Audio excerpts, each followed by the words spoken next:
Hello, everybody, and welcome back to another episode of the Valentine Sports Show. I'm your host, Frank Rampin.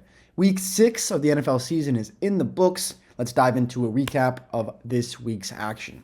So, stat of the week. Here are the top 4 leaders in point differential in the entire NFL. Number 1, the 5-0 Minnesota Vikings have a point differential of plus 61.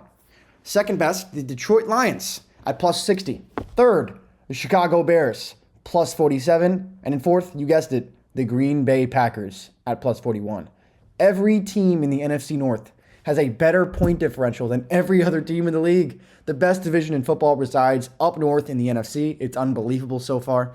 And in week 6, after a pretty slow first couple of weeks, starting to pick up over weeks 4 and 5, in week 6, rookie quarterbacks threw 12 touchdown passes combined. That is the most in a single week in the Super Bowl era. So maybe it is time for these rookie quarterbacks to figure it out now. Hopefully we'll be seeing some good football from them. Caleb Williams had 4 touchdown passes this weekend. Jaden Daniels had another good game. Couple of guys we've seen for the first time. We'll talk about them too. So, play of the week. This one takes us out to MetLife Stadium in East Rutherford, New Jersey. Monday Night Football. This plays from last night. Jets, Bills.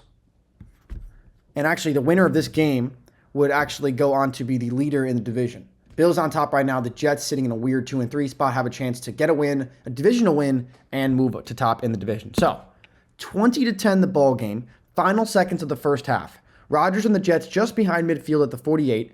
Hail Mary time. Rodgers, the best ever to do this, buys his time, lofts one to the end zone, and is it caught? Is it caught? The ball bounces away. It looked like it was caught at first. One official says incomplete. Other one from the side judge comes in and says touchdown. What's the call? They rule it a touchdown on the field. Did he catch it? Alan Zord in a group of people. Looks like he has it. Brings it down to the ground, and the officials deem that he had it controlled for enough time to secure the catch and the touchdown. The fourth Hail Mary that Aaron Rodgers has completed in his career. That is the most in NFL history. No other person has more than 2 since 2008. Aaron Rodgers, the king of the Hail Mary, does it again to end the half against the Bills.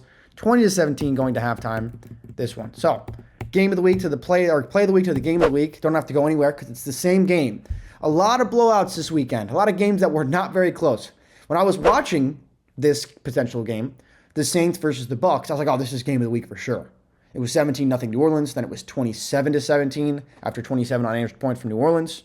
Or no, it was 17-0 Tampa Bay. And then there was 27 unanswered points from New Orleans. And I was like, oh, this is going to be a crazy game. No more points from New Orleans the rest of the day. 51-27, Buck pulled that one out. So that really ended that game of the week right there. Didn't have a chance with that one. So last night, the only game that was decided by 3 points or fewer all weekend long. So we picked things up after we just saw that Hail Mary that Rodgers, the king of Hail Marys, completed to end the first half to make it 20-17. Greg Zuerlein, kicker for the Jets, made it to 20-20. So now, just over a minute left in the third quarter, the score remains 20-20. 3rd and 11 just inside the 15 for Rodgers and the Jets. Fires across the middle to Garrett Wilson in a tight window. He is knocked down and the ball falls incomplete. Big hit on Garrett Wilson. He's shaken up a little bit after the play. He was okay. Returned to the game. So here comes Greg Zuerlein from 32 yards out. Off the upright. Brutal for the Jets. Game remains at 20-20. 32-yard attempt missed.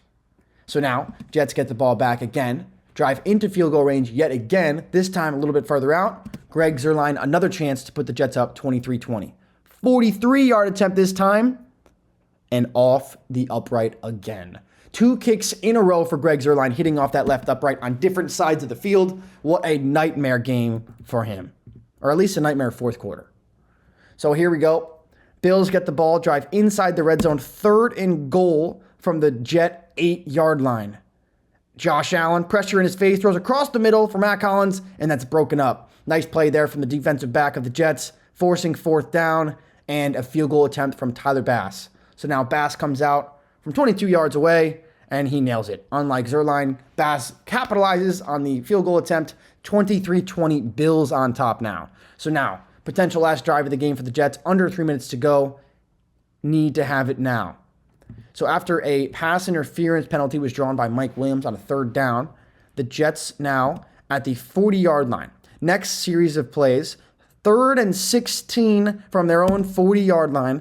2 minutes and 1 second remaining, just ahead of the 2-minute warning. Rodgers, deep drop, looking deep over the middle of the field, throws right for Mike Williams, and it's intercepted by Taylor Rapp. Looked like there was a miscommunication there between Mike Williams and Aaron Rodgers. Not sure where the ball was supposed to be. Not sure where the route was supposed to be either. Mike Williams shaking up the play, but Taylor Rapp, another massive play in this game, seals it for Buffalo. Josh Allen did pick up a first down on the ground after that, but that would do it. Bills take down the Jets 23-20 and stay atop the AFC East. And in this game, there were 22 accepted penalties. That's tied for the most in a game this season. And this was the first NFL game in which each team had 10 or more penalties and missed multiple kicks since October 18th of 1987. And that was a game between the Bills and the Giants. And that game involved replacement players during the strike. So, first time that we've had this sloppy of a football game with these types of criteria since replacement players were playing during an NFL strike. So, pretty weird week of the NFL season. Teams kind of finding out what they're doing. A lot of rookie quarterbacks playing this week.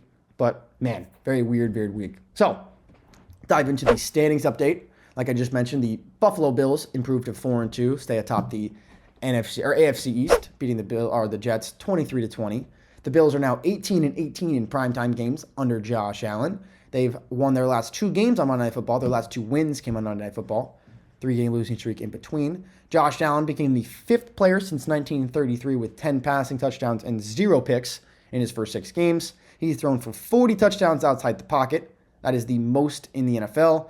He's got 21 games now with 2 passing touchdowns and a rushing touchdown. That passes Aaron Rodgers for the second most all time. He is 1 behind Cam Newton for the most all time. And he's got 7 of those games since the start of last season, which is the most in the NFL. Josh Allen has an 8-4 career record in 12 starts versus the Jets, including 4-2 at MetLife Stadium.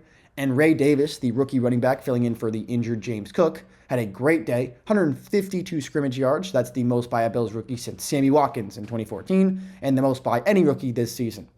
The Miami Dolphins had a bye, but had a good week because they go up to 2nd in the division at 2-3. The New York Jets falling to the Bills go to 2-4. 9 straight seasons the Jets have lost 3 games in a row. 9 consecutive seasons with at least a 3-game losing streak. That's the longest active streak in the NFL. They're 1-9 at home on Monday Night Football since 2012. And the Jets, they've scored 24 points or less in each of their last 11 versus Buffalo. They missed so many opportunities in this game. 2 missed field goals, like I showed in the Game of the Week segment, that would have gone ahead late in the game, a 43-yarder and a 32-yarder. They had 1 touchdown and 4 red zone drives, 11 accepted penalties for over 100 yards, 28 consecutive games with fewer than 300 passing yards for Aaron Rodgers. That's the longest active streak in the NFL. And Rodgers completed 4th Hail Mary of his career to end the first half. Like I said before, no other player has more than 2 since 2008. The New England Patriots fall to 1-5 to the Houston Texans 41-21, but Drake May, their future quarterback, made his first career start. He became the first Patriots quarterback with 3 passing touchdowns in their first NFL start, so it was a pretty good day for him. 3 touchdowns, I think he threw 2 picks as well. And Drake May became the first player since 1950 to have 3 passing touchdowns and lead his team in rushing in his first career start. So definitely some promise there in New England, but he's going to need a lot more to see, especially after just 1 game. Over to the NFC East, the Washington Commanders, they fall to the Baltimore Ravens, go down to 4-2, still on top of this division. This was a good game, though, 30-23. Jaden Daniels tried to get the boys back in it late. This was the 3rd ever matchup between the reigning Heisman Trophy winner and the reigning NFL MVP winner. Pretty crazy. The Philadelphia Eagles, they beat the Cleveland Browns 20-16 to improve to 3-2, but the story is not that.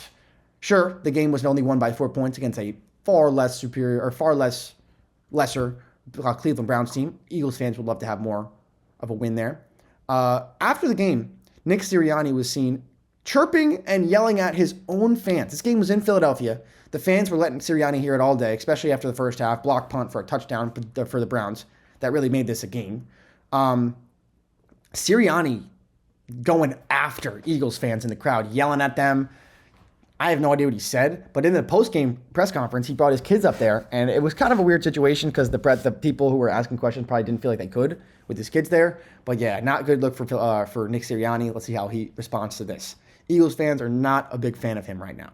The Dallas Cowboys, oh my God, they might have even had a worse week. falling to 3-3. They lose 47-9 at home. It's the worst loss of Jerry Jones' time owning the Cowboys, and it was on his birthday. Jerry Jones turned 82 on Sunday and had to watch this awful, awful game. They have spent 164 minutes trailing this season at home. 164 minutes trailing at home. That's the most by any team through 3 home games in a season since 1970. And obviously they're 0-3 in those 3 games at home. And they entered this season having won 16 consecutive regular season home games. Like, that's insane. Insane. So that loss to Jordan Love in the playoffs at home really did something to their psyche, and it's showing.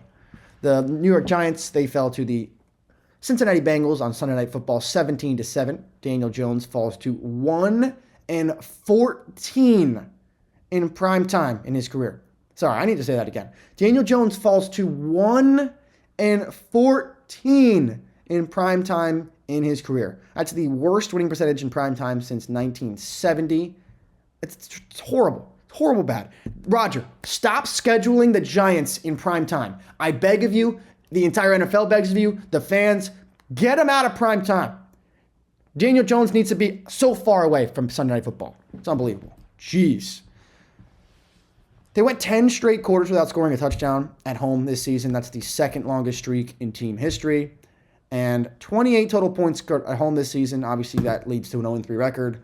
And they have the second fewest offensive touchdowns in their first 3 home games since 2000. Just one in their first 3 games. That's tied with the 2004 Dolphins and the 2002 Cincinnati Bengals. Both those teams had less than 4 wins. The 2013 Jacksonville Jaguars scored 0 touchdowns in their first 3 games at home. Over to the AFC North, the Baltimore Ravens beat the Washington Commanders 30-23. 11-game win streak versus the NFC for the Ravens. Like I said before, third ever matchup between reigning Heisman Trophy and NFL MVP award winners. The Ravens are outrushing their opponents by 878 yards on the season. That's the highest rush yard differential by any team through 6 games since 1933. They outrushed every opponent they've played by at least 100 yards in all of their 6 games. That's the second longest streak at any point in a season since 1950. And Derrick Henry is the second player with 600 rushing yards and 8 touchdowns in their first 6 games with the team, joining Hall of Famer Eric Dickerson, did it with the 1978 Rams. The Pittsburgh Steelers beat my Raiders 32-13 to improve to 4-2, Justin Fields looked pretty good at creating plays with his feet. Got to talk about my Raiders a little bit. Didn't wear my Raiders stuff today because brutal day for us. Bengals, they beat the Giants 17-7. 2-4 are the Bengals. They allowed 10 or more points in 75 consecutive games, finally allowing less than 10 points, allowing 7 to the Giants. Snaps the longest current streak in the NFL. And it was the first win they've ever had on the road versus the Giants. They entered the game 0-4. Obviously, these two teams don't play so often, but still, pretty weird. The Cleveland Browns, absolute dumpster fire, 1-5, losing to Philly 20-16. This offense is so bad. Deshaun Watson is so bad. I can say that because the Raiders are so bad, and we even beat him. They're the first team in 10 years to score under 20 points in each of their first 6 games of the season. They also have not reached 300 yards this season. Cleveland has now scored on just one of their last 29 drives. God, that's bad. The NFC North now, first division with all 4 teams having 4 wins through 6 weeks since the realignment of divisions in 2002, and they have a combined record of 17-5. So NFC North, by far the best division in football right now, led by the Minnesota Vikings, who actually just had a bye, stay at 5-0. The Detroit Lions, they improved to 4-1 after beating Dallas 47-9. They scored 40 points in consecutive games for the first time since 1962, did Detroit. They did not punt in this game. And Jared Goff, in his last 2 games, is 36 for 43 with 5 touchdowns and no picks. But massive injury, devastating injury to their all-pro NFL sack leader, edge rusher, Aiden Hutchinson, took a brutal, one of the most gruesome leg injuries I've ever seen. Never seen that happen on a football field. It looked like a leg injury in a UFC fight when a guy puts a kick off and you try to block it with your leg. It was brutal. But prayers up for Aiden Hutchinson. Hopefully he recovers soon. Chicago Bears improved to 4-2 as well, beating Jacksonville 35-16 in London. They had 5 offensive touchdowns in consecutive games for the first time since 1956. So maybe Caleb Williams is able to figure things out, but it was against the Jaguars. The Green Bay Packers also improved to 4-2, beating the Arizona Cardinals 34-13 at Lambeau. Jordan Love looked good. Looks like he's really fully back from his knee injury. Romeo Doubs had a touchdown. Or I believe he had 2 touchdowns after being all over the media. The Houston Texans, they beat the New England Patriots 41-21. C.J. Stroud looked very good, but New England not a very good team. Indianapolis Colts improved to 3-3, beating the Tennessee Titans 20-17, led by Joey Flacco at quarterback again. Looked pretty solid again. The offense was a little bit sputtery in the second half, needed to capitalize a little bit more. But Joey Flacco gets another win. Titans are bad. And speaking of the Titans, Will Levis, a couple other boneheaded plays he makes. It's like every game he makes 1 or 2 plays where you're just like, why'd you throw that? Where is it going? It's just, And the Jaguars 1-5. This is brutal. Trevor Lawrence, he's got to have to figure it out, or it's going to get really, really loud with him. The Atlanta Falcons, they beat Carolina 38-20. This was a close game for a majority of this game. Not ideal for Atlanta, I would think. Defense needs to tighten up a little bit, but Kirk in the offense, another very good game. The Tampa Bay Buccaneers, talked about this game a little bit earlier. They beat the New Orleans Saints 51-27. This was a wild game. The Bucs started off this game with 17 first quarter points, so it was 17-0, and then 27 unanswered points for New Orleans. Then it was 27-17. There was almost combined 700 total yards in this game. There were 5 turnovers, and the Bucs became the 4th team in NFL history to have 275 passing yards and 275 rushing yards in a road game. Wild. The Bucs are also the 2nd team since 1970 to score 50 points and also have 3 turnovers. So this game was just wild, back and forth, craziness, touchdown pick, touchdown pick, touchdown pick, pick. Weird back and forth game this was. Ended up being a blowout. And the Saints, just mentioned them, lost 51-27. First team in NFL history with 27 points in one corner and lose the game by at least 24 points. They only scored 27 points in the second quarter. That was it. A flurry in the second quarter put them up, and nothing else after that. And the Panthers, they fall to 1-5. They are very bad. And out west to finish things off, starting with the AFC, the Kansas City Chiefs, one of 2 undefeated teams, the Kansas City Chiefs and the Minnesota Vikings, both 5-0. Chiefs had a bye, so did the Vikings. The Los Angeles Chargers improved to 3-2 after they beat Denver 23-16. Jim Harbaugh had a scary situation on the sideline where he had a heart arrhythmia. Hopefully he's all right. He did return to coach, said he was all right. He's 2-0 with arrhythmias too. Had one back when he was coaching the Niners on Monday Night Football. So that's good for him. The Denver Broncos fall to 3-2 after winning 3 games in a row, losing to the Chargers 23-16. Bo Nix still trying to figure things out, it seems like. It's been weird. Only team he looked good against was, of course, the Raiders because we're horrible. But very weird. Very, very weird for Bo Nix. And just mentioned them, the Raiders, they fall to 2-4, losing to the Pittsburgh Steelers 32-13 in a quote-unquote home game. Only thing it was home was just because the game was in Las Vegas. But, if you saw that game, if you saw the stands, 99.9% Steelers fans. There were terrible towels on every single seat. It was an absolute joke. Sure, I guess the Raiders and Mark Davis make a lot of money because of the amount of fans that go to games and the amount of money that they have to spend to buy food, drinks, and just the tickets. The seats are so expensive in Vegas. But what's the point if all of them are just away fans? We're basically just an Airbnb to host the other team's fans to play a game in Vegas. Hey, come on over to Vegas, come gamble away all your money for 2 days, and then you get to watch your team beat the hell out of the Raiders. So why would people not do that? Doesn't make any sense. This stuff did not happen in Oakland, I can tell you that. Sure, Steelers fans are known for traveling. They still travel to Oakland. But I'll pull up a video of watching an Oakland Raiders game playing the Steelers. Sure, there's a couple terrible towels. But the entire stadium, that's a joke. Absolute joke. And further making this franchise a joke, today, this morning, just confirmed actually about 10 minutes before I started filming today, Davante Adams officially traded to the New York Jets for a conditional 3rd-round draft pick. So, top 5 wide receiver in the NFL, possibly a top 5 wide receiver in the past 20 years. Raiders get him traded away for a 3rd-round pick. So good job from the ownership, good job from the general manager, good job by the whole staff as a whole. I heard in the offseason people were willing to trade 2 second-rounders, supposedly a first-rounder possibly, but no, we get rid of our best offensive player for a 3rd-round draft pick. So I bet we'll draft very good with that one. I bet that will be a good pick, but nice job from the Raiders. Typical buffoonery again. And man, I don't know how many years in a row I can just deal with this team brutalizing me every time I watch them play. It's very tough, very tough. But I digress. The Raiders are horrible. They're 2-4, and gonna have another losing season. NFC West to wrap things up. 3-3. The San Francisco 49ers beat the Seattle Seahawks 36-24 on Thursday Night Football. Felt like a year ago. First win this season versus the NFC for San Francisco. They have 6 straight wins against Seattle, including the playoffs. George Kittle brought in 2 touchdowns. 4 consecutive games with a receiving touchdown for Kittle ties the longest streak of his career. 15th career 100-yard receiving game, and 5 of them have come against the Seahawks. Speaking of the Seahawks, they fall to 3-3 after starting 3-0. So maybe some alarm bells sounding in Seattle. Geno Smith played another pretty okay game. It was actually his birthday, so a couple bad picks from him, but another decent game from Geno. The Cardinals fall to 2-4, losing to Green Bay 34-13. This game was not very close in the rain at Lambeau. Tough game for Kyler Murray and the boys.